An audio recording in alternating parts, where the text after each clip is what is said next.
নমস্কার,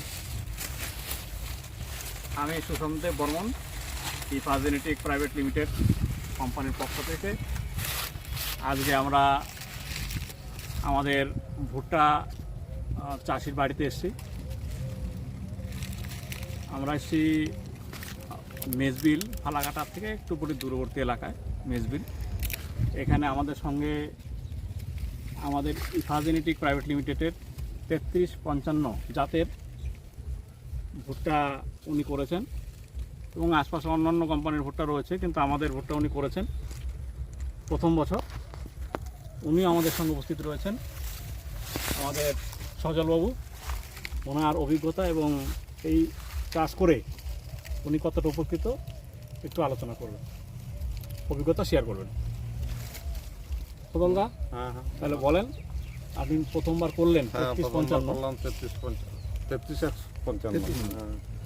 ওটা ফলন যা দেখা যাচ্ছে তাতে মোটামুটি ভালোই। হ্যাঁ, এখানে প্রায় অ্যাভারেজ এই ভুট্টার মকজগুলো বেশ এক সমানেই প্রায় হয়েছে। হ্যাঁ, এগুলো তাতে আশা করছি ফলন ভালোই হবে আর কি। সজলদা, মানে প্রাকৃতিক এবার যে ভুট্টা চাষে যে প্রাকৃতিক দুর্যোগ গেল, বৃষ্টি আর্লি বা হারভেস্টিংয়ে যে প্রবলেম সমস্যাগুলো হলো, এটা যদি না হতো তাহলে আপনি ফলনের কি আর একটু বেশি প্রত্যাশা করছেন? হ্যাঁ, মনে হয় আর একটু বেশি হতো ফলনটা। প্রাকৃতিক মানে বৃষ্টিটা বেশি হতে হয়েছে কি, এখানে কিছু কিছু জায়গায় দেখলাম এই ভুট্টাটা পড়ে নাই, অন্যান্য গাছগুলো যে ভ্যারাইটিগুলো গেড়েছে লোক, ওগুলো প্রায় গাছগুলো দেখি পড়ে গিয়েছে।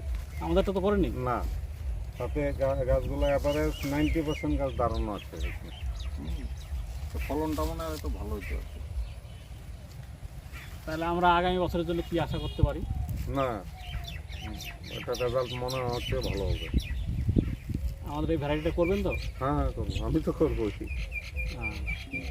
ঠিক আছে।